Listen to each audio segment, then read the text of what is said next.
Muy buenas tardes, profesor. Me presento, Hugo Suriel Paredes, licenciado en Negocios Internacionales. Y este es mi video síntesis sobre la unidad 1 de Relaciones Individuales del Trabajo. Empezaremos con la clase 1. Vamos a empezar con los antecedentes de qué es el trabajo. Nos remontamos a la época donde se encontraba la esclavitud, que el trabajo no recibía pago alguno por su trabajo. Los esclavos no eran dueños de su vida ni de su tiempo y se les denominaba como res, que en el latín significa cosa, pues prácticamente así se le veían a los esclavos. Luego, durante la época feudal, encontramos que los trabajadores eran considerados trabajadores de la tierra, sometidos únicamente al señor feudal, en el cual recibían muy poco recompensa por su trabajo. En la revolución industrial se creía que la explotación física al trabajo desaparecería, pues se enfrentaban jornadas laborales de hasta 16 horas diarias, con sueldos mínimos y pobres condiciones laborales. Pésima higiene también. Y si bien hubo muchas y grandes mejoras en las condiciones laborales, estas ya no fueron suficientes. La palabra trabajo viene del latín travis, que significa instrumento de sujeción del hombre, y también del vocablo latino laborare, que significa trabajar. Se divide esto en la tesis subjetiva, que es el derecho a trabajo. Es una disciplina jurídica cuya finalidad es garantizar los derechos del trabajador. La tesis objetiva nos menciona que el derecho al trabajo es una reglamentación jurídica que existe entre el empleador y el empleado. Es el interés racional de la producción por encima de los intereses particulares. Por derecho encontramos varias definiciones. Voy a mencionar la cual está en el artículo 8 de la Ley Federal del Trabajo, que se entiende como derecho el conjunto de normas jurídicas. Pero se entiende como en trabajo el conjunto de normas jurídicas destinadas a regular toda actividad laboral entre empleador y empleado. También se entiende como toda actividad humana, intelectual o material, sin importar el grado de preparación técnica o la dificultad que el trabajo tenga. Nuevamente esto está en el artículo 8 de la Ley Federal del Trabajo. Encontramos que algunas definiciones a derecho laboral a lo largo de la historia podrían ser de igual manera derecho del trabajo y previamente se le conocía como derecho industrial. Vamos a abordar ahora lo que son las generalidades del derecho individual del trabajo. Muy bien, una disculpa, profesor. Vamos a dividir entre lo que son las observancias de la ley, el equilibrio entre los factores de la producción, el trabajo como derecho y deber social, las autoridades del trabajo, quienes son los que regulan esta relación entre patrón y trabajador. Veremos también algunas definiciones sobre qué es el trabajador, qué es el patrón, qué es la empresa y algunas fuentes formales del derecho del trabajo. Esto estaremos abordando esta información de la clase 2, generalidades del derecho individual del trabajo. ¿Qué es la observancia de la ley? Bueno, establecido en el título primero de la Ley Federal del Trabajo, las cuales estas generalidades se utilizan para consulta y estudio, rigen las relaciones del trabajo comprendidas en el artículo 123 de la Constitución Política de los Estados Unidos Mexicanos. Y dice así: rige para los obreros, jornaleros, empleados, domésticos, artesanos. Rige las relaciones del trabajo entre el Estado y servidores, entre los poderes de la Unión y el gobierno del Distrito Federal, la capital de la nación, ahora Ciudad de México. También el artículo 123 nos menciona sobre el equilibrio entre los factores de la producción, refiriéndose a la huelga como el derecho a conseguir el equilibrio entre los factores de la producción, armonizando los derechos del trabajo con los del capital. Este es un derecho procesal del trabajo, así como es un derecho colectivo de igual manera. Este equilibrio entre los factores de producción busca proporcionar justicia social y un trabajo digno en todas las relaciones del trabajo. Este es un derecho colectivo. Ahora, el trabajo también exige respeto para las libertades y dignidad de quien lo presta, así como reconocimiento a las diferencias entre los hombres y las mujeres para obtener igualdad ante la ley. Debe efectuarse en condiciones El trabajo debe efectuarse en condiciones que aseguren una vida digna y la salud para los trabajadores, para sus familias o dependientes del trabajador. No podrá establecerse condiciones que impliquen discriminación entre los trabajadores por motivos de origen técnico, podría ser, motivos de género, discapacidad, condición social, condiciones de salud, religión, estado migratorio, o por diferencias de opinión o preferencias sexuales, estado civil o cualquier otra que adopte contra la dignidad humana, no se podrá establecer en un espacio de trabajo regulado. Tampoco se considere que se sustente en calificaciones particulares que exijan una labor determinada. El trabajo es de interés social y es de interés social garantizar un ambiente laboral libre de discriminación y violencia, promover y vigilar el trabajo, la certificación de competencias laborales, productividad y calidad en el trabajo, calidad en y del trabajo. También cuidando la sustentabilidad ambiental, así como los beneficios que ésta debe generar frente al trabajo y los trabajadores con el patrón. Se debe impedir que no se den en contra de los trabajadores, que no haya hostigamiento ni abuso en el ejercicio del poder de una relación de subordinación de la víctima frente al agresor. Esto se entendiese como que no debe de haber hostigamiento entre patrón a trabajador.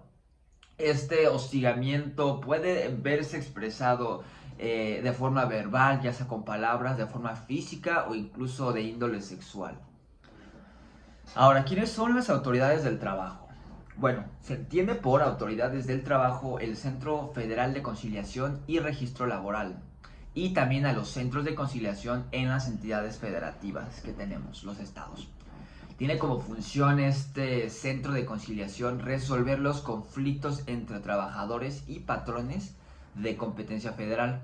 Otra de sus funciones es registrar todos los contratos colectivos, los sindicatos y los reglamentos del trabajo. Ahora, en materia de definición, vamos a definir el trabajador de acuerdo a la Ley Federal del Trabajo. El trabajador es la persona física que presta a otra persona física o moral un trabajo personal subordinado. El patrón es la persona física o persona moral que utiliza los servicios de uno o varios trabajadores, entendiéndose también como la empresa a la unidad económica de producción y distribución de bienes y servicios. Por establecimiento también entendemos a la unidad técnica, puede ser como una sucursal o agencia, que es parte integrante y contribuye a la realización de los bienes y servicios.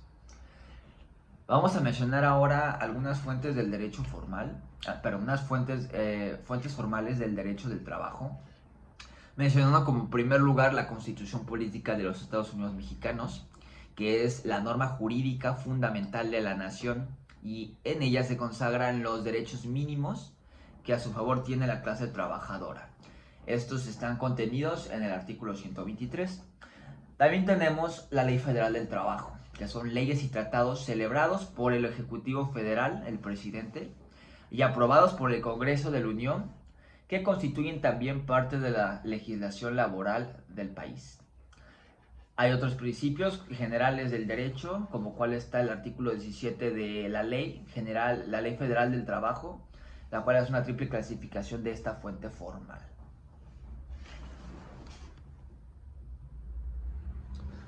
Muy bien, revisaremos a continuación cuáles son los elementos de las relaciones del trabajo. Muy bien, tenemos trabajadores de cualquier especie, patrones y o empleadores y dadores del trabajo, los cuales son los que dan el trabajo precisamente. El Estado y los organismos públicos es otro de los elementos del Estado. Empresas que constituyen una comunidad de trabajo y sindicatos que integran a los grupos representativos de las diferentes profesiones. Ahora, vamos a hablar sobre el obrero, quien es el protagonista del derecho del trabajo, ya que el trabajador nace nada más adelante en todos los empleos, pues es el sujeto principal, el soporte, el motor, quien es el generador del derecho al trabajo. Luego pasamos por un proceso complicado que utilizó las voces como obrero, empleado, prestador de servicio o asalariado como concepto de trabajador. Eso está en el artículo 8 de la Ley Federal del Trabajo. Muy bien. El trabajador tiene que ser persona física, como mencionamos antes, y el trabajador presta el trabajo de manera subordinada a un patrón. Respecto a las relaciones individuales del trabajo, se entiende esta relación también del trabajo como cualquier acto que dé origen a la prestación de un trabajo personal subordinado, como acabamos de mencionar, mediante el pago de un salario. Según la Ley Federal del Trabajo, en su artículo 20, menciona esto. Muy bien.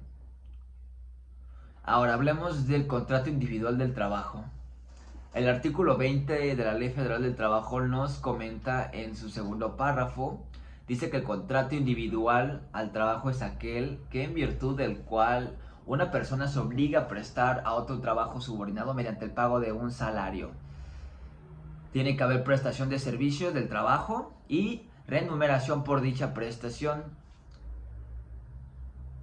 Ahora, vamos a hablar sobre algunos autores, como podría ser Alberto Trueba Urbina, quien dice que la relación entre el trabajador y el patrón que se han suscitado controversia a fin de determinar su naturaleza jurídica no sostiene la teoría contractualita y otros la relacionista.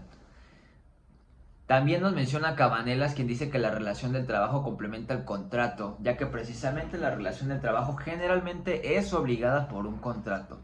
Ahora les quiero comentar, profesor, condiciones del trabajo. Estas condiciones deben de hacerse constar por escrito cuando no existan contratos colectivos aplicables. Y se harán 2 ejemplares, en el cual uno se quedará el empleador y otro el empleado. Una parte va para el trabajador y otra parte va para el patrón. Este contrato, estas condiciones del trabajo que lleva, vemos que tenemos el nombre del trabajador, su nacionalidad, la edad del trabajador, sexo, estado civil, su clave única de registro de población o CURP, su registro federal de contribuyentes o el RFC, y tiene que estar el domicilio del trabajador y del patrón. También cuál va a ser el tipo de relación de trabajo, servicios que se van a presentar, duración de la jornada, esto lo vamos a hablar en breve, forma y monto del salario y la capacitación y adiestramiento según la empresa que se le podría aplicar o no al trabajador. Es muy importante tener en cuenta estos requisitos que piden las condiciones del trabajo. Muy bien. Ahora hablando de la duración de la jornada, la Ley Federal del Trabajo nos menciona 3 tipos de jornadas laborales, siendo que una jornada estándar diurna sería de 8 horas, una jornada laboral nocturna se comprende por 7 horas y existe la jornada mixta que puede ir de 7 horas a 7 horas y media. ¿Qué formas de pago tenemos de acuerdo acá? Forma y monto del salario puede ser de manera en efectivo, cheque, transferencia bancaria. El monto del salario se refiere a cuánto dinero o cuál va a ser la remuneración que se va a ir a dar al trabajador por prestar sus servicios al patrón. Hablando de prestaciones, también tenemos que son prestaciones adicionales conforme a las que están en la Ley Federal del Trabajo, y algunas empresas también dan prestaciones superiores a la ley, los cuales, bueno, el patrón no está obligado a dar estas prestaciones superiores. Quienes pueden también reclamar las prestaciones son hijos con discapacidad del más del 50%, hijos estudiando, cónyuge de más de 5 años. Y si nadie reclama esto, las prestaciones se van para el Instituto Mexicano del Seguro Social. Otras prestaciones que el trabajador tiene son los aguinaldos, días de vacaciones pagadas, primas vacacionales y vacaciones, como ya mencionamos. Muy bien. Ahora quiero hablar sobre la duración de las relaciones del trabajo. La estabilidad en el trabajo es un derecho humano laboral fundamental que se desprende de la fracción 22 del apartado A del artículo 123 de la Constitución. También mencionamos un poco el artículo 6 del Pacto Internacional de Derechos Económicos, Sociales y Culturales de la ONU. Muy bien, ahora, ¿cómo se clasifican las relaciones de trabajo por su duración? Tenemos primero, y quiero abordar por obra o tiempos determinados. La contratación por obra determinada puede ser únicamente estipulada o estipularse cuando lo exija su naturaleza. El contrato por tiempo determinado puede ser únicamente y estipularse en los siguientes casos. 1. Cuando lo exija la naturaleza del trabajo. 2. Cuando se tenga por objeto sustituir temporalmente a otro trabajador. Y número 3. En casos previstos en nuestro derecho vigente. Ahora, otra de las clasificaciones de la duración de las relaciones de trabajo es por temporada, que nos dice que en una contratación por temporada podrá pactarse labores discontinuas o que no exigen la prestación de servicios toda la semana, todo el mes o todo el año o en el tiempo que se vaya a hacer el trabajo. Los trabajadores que presten servicios bajo una modalidad por temporada tienen los mismos derechos y obligaciones que los trabajos por tiempo indeterminado en proporción al tiempo trabajado. Es importante especificar el tipo de duración de la relación de trabajo en el contrato laboral. El tiempo indeterminado es cuando se exceden más de 180 días que el trabajador presta su servicio. Nos dice nuestro derecho podrá establecerse un periodo a prueba, el cual no podrá exceder más de 180 días, con el único fin de verificar que el trabajador cumple con los requisitos y los conocimientos necesarios para desarrollar el trabajo que solicita. Muy bien, el periodo de prueba podrá extenderse hasta 180 días solo cuando se trate de trabajadores para puestos de direcciones o gerenciales o administración de la empresa, de carácter general o para desempeñar labores técnicas de profesiones especializadas. El trabajador disfrutará del salario, de la garantía de la seguridad social y de las prestaciones de la categoría y puesto que desempeñe.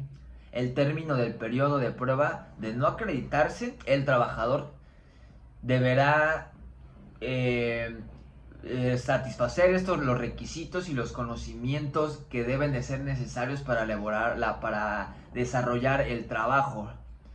Y esto, bueno, va a juicio del patrón.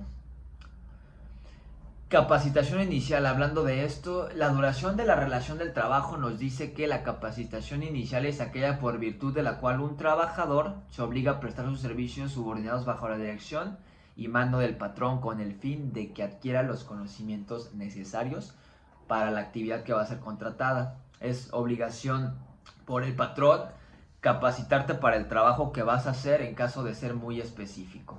La vigencia de esta relación de trabajo tendrá una duración máxima de 3 meses de la capacitación inicial o en su caso hasta 2 meses solo cuando se trate de trabajadores para puestos altos en una empresa, gerenciales o directivos.